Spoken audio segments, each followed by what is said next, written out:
आज हम जानेंगे कि वोल्टेज ड्रॉप क्या होता है और यह क्यों होता है।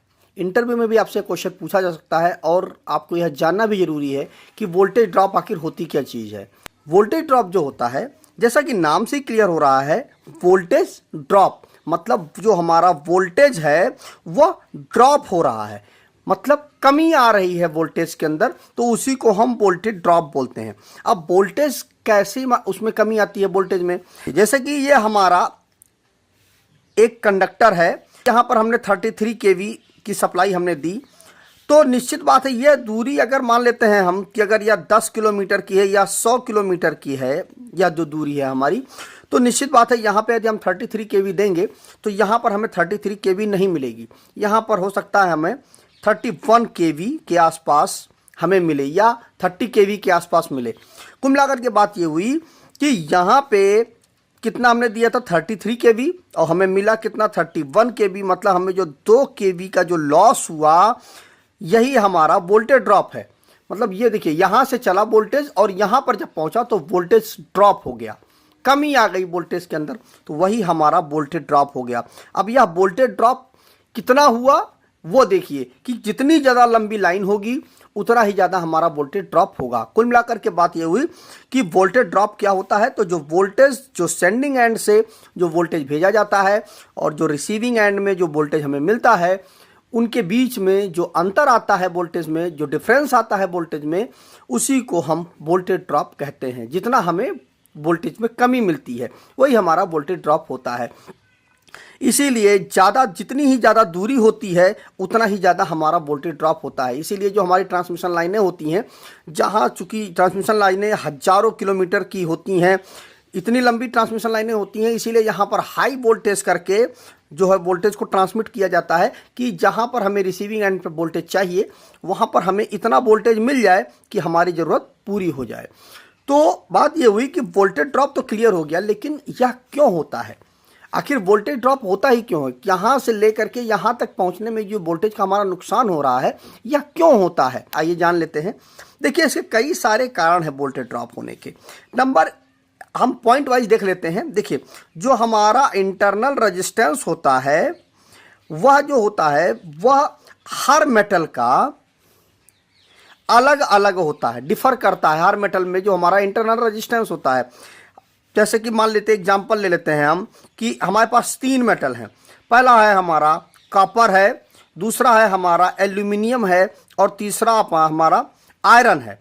तो जो कॉपर होगा इसका जो इंटरनल रेजिस्टेंस होगा वह लो होगा, ठीक है। जो एल्यूमिनियम होगा इसका इंटरनल रेजिस्टेंस इस कॉपर की अपेक्षा में इसका हाई होगा, और यह जो हमारा आयरन है इसका इंटरनल रेजिस्टेंस सबसे ज़्यादा हाई होगा, ठीक है। सबसे ज़्यादा मतलब सबसे कम किसका होगा, कॉपर का होगा, फिर एल्युमिनियम का आएगा, और फिर मतलब हम बढ़ते हुए क्रम में देख रहे हैं तो हमारा आयरन होगा उसका सबसे ज़्यादा रेजिस्टेंस होगा।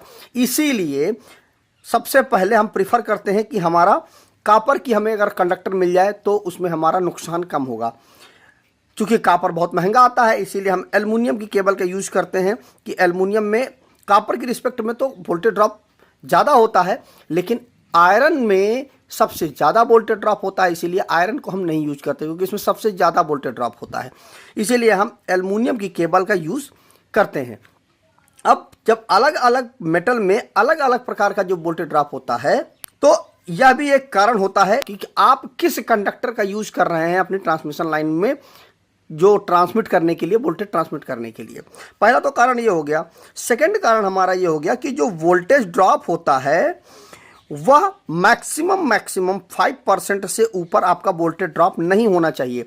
कोई भी अगर आपका ट्रांसमिशन लाइन है या कोई भी लाइन है आपकी हाई वोल्टेज की लाइन है तो भी, लो वोल्टेज की लाइन है तो भी, EHT extra high tension voltage की लाइन है तो भी, मतलब कोई भी अगर लाइन है आपकी उसमें मैक्सिमम 5% से ऊपर वोल्टेज ड्रॉप नहीं होना चाहिए। अगर इससे ऊपर वोल्टेज ड्रॉप हो रहा है तो आपके लाइन की जो इफिशियंसी है, जो उसकी गुणवत्ता है, उसमें दिक्कत आएगी। अब इसमें तीसरा जो हमारा फैक्टर आता है कि जो हमारा कंडक्टर होता है उसका जो क्रॉस सेक्शन एरिया होता है वह भी निर्भर करता है कि उसमें वोल्टेज ड्रॉप कितना होगा।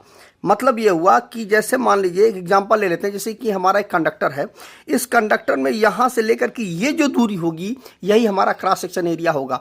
अब अगर मान लीजिए कि कोई भी एक कंडक्टर है, मान लीजिए या 1 मीटर का एक कंडक्टर है, मान लीजिए जो कंडक्टर है ये हमारा 10 स्क्वायर mm का है, ठीक, और यह 1 मीटर लंबा कंडक्टर है। अब इसी कंडक्टर को यदि हम खींच करके 5 मीटर का कर दें, इसी कंडक्टर को, सब कुछ सेम रहे, इसी को खींच करके लंबा कर दें, तो उससे क्या होगा कि जो इसका जो क्रॉस सेक्शन एरिया होगा, मतलब इसके कंडक्टर की जो मोटाई होगी वो निश्चित बात है कम हो जाएगी, क्योंकि मेटल तो हमारा सेम है ना, बस हमने उसको खींच करके लंबा किया। तो इसमें क्या होगा, यदि यह जब 1 मीटर का रहेगा तो मान लेते हैं हम इसमें यदि 10 ओम का रजिस्टेंस होता है, तो जब इसे खींच करके हम 5 मीटर करेंगे तो इसका रजिस्टेंस बढ़ जाएगा। जो हमारा रजिस्टेंस होता है वह प्रोपोर्शनल होता है डिस्टेंस के, ठीक है, मतलब जितना ही ज़्यादा डिस्टेंस होगा उतना ही ज़्यादा रजिस्टेंस हमारा बढ़ जाएगा। कुल मिलाकर के बात ये हुई कि जो क्रॉस सेक्शन एरिया है, मतलब कुल मिलाकर के जो तार मोटा और पतला, यदि आपका जो क्रॉस सेक्शन एरिया मतलब तार जो है हमारा अगर मोटा है तो उसका जो रेजिस्टेंस होगा वह कम होगा, और अगर तार जो हमारा पतला है तो उसका जो रेजिस्टेंस होगा वह ज़्यादा होगा। जो हमारा चौथा फैक्टर क्या आता है, लोड पर भी निर्भर करता है हमारा जो वोल्टेज ड्रॉप होता है। कैसे, अगर कोई भी मान लीजिए कि कोई भी अगर हमारा एक सर्किट है, उस सर्किट में अगर ओवरलोड है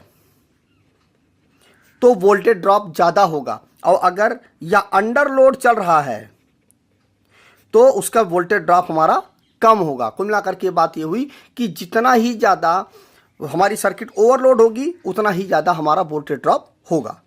तो ये कुछ 4 कारण होते हैं वोल्टेज ड्रॉप होने के ये कारण होते हैं। अब बात ये आती है कि क्या वोल्टेज ड्रॉप हमारे लिए नुकसानदायक ही होता है, मतलब यहाँ पर देखिए हमने जो यहाँ से वोल्टेज भेजा, जो यहाँ पे हमें मिला, तो वोल्टेज का नुकसान हुआ ना, तो ये हमारा नुकसान ही हुआ। लेकिन क्या केवल और केवल नुकसान ही होता है वोल्टेज ड्रॉप से? ऐसा नहीं होता है, वोल्टेज ड्रॉप से हमें बेनिफिट भी हैं।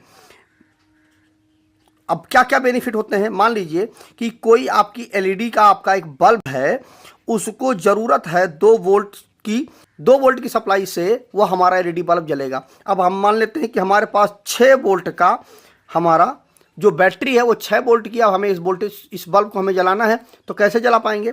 इसमें हमें क्या करना पड़ेगा कि ये मान लीजिए इसका पॉजिटिव सिरा है, ये आपका नेगेटिव सिरा है, तो ये जो नेगेटिव को तो सीधे ला करके यहाँ पे लगा देंगे। जो आपका पॉजिटिव होगा ना, इस पॉजिटिव में हमें एक रेजिस्टेंस हमें इस तरह से लगाना पड़ेगा। अब क्या होगा, ये जो रेजिस्टेंस है यह क्या करेगा कि 4 वोल्ट का वोल्टेज ड्रॉप करा देगा, 4 वोल्ट को ख़त्म कर देगा। अब यहाँ से जो निकलेगा वो कितना निकलेगा, केवल 2 ही वोल्ट निकलेगा और हमारा बल्ब जल जाएगा। कुल मिला करके जो हमारा इलेक्ट्रॉनिक सर्किट होती है वहाँ पर वोल्टेज ड्रॉप की बहुत ही ज़्यादा ज़रूरत होती है।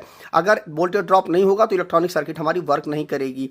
या हमारे जो ट्रांसफार्मर होते हैं उसमें भी स्टेप अप ट्रांसफार्मर होता है और स्टेप डाउन ट्रांसफार्मर होता है, इसमें भी हमारा वोल्टेज ड्रॉप ही होता है। क्योंकि देखिए हम 33 kV देते हैं, हमें मिलता कितना है, 415 वोल्ट मिलता है, ठीक है, तो ये हमारा वोल्टेज ड्रॉप ही तो हुआ। जब हम स्टेप अप करते हैं, मान लीजिए हमने 11 kV वोल्टेज दिया और हमें 33 kV हमें मिल जाती है, तो यह भी देखिए अप हो रहा है और ये वोल्टेज ड्रॉप हो रहा है। कुल मिला करके वोल्टेज डाउन होना और वोल्टेज अप होना ये दोनों हमारे लिए फ़ायदेमंद है, लेकिन अलग अलग जगह पे अलग अलग तरह से इसका वर्क होता है।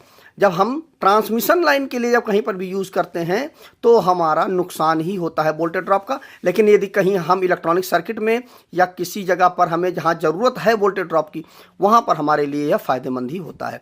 तो मुझे उम्मीद है कि आपको पूरा का पूरा कॉन्सेप्ट अच्छे से क्लियर हो गया होगा। तो वीडियो अगर अच्छा लगा हो तो वीडियो को शेयर कर दीजिएगा अपने दोस्तों के साथ। तो आज की इस वीडियो में बस इतना ही। नमस्कार दोस्तों।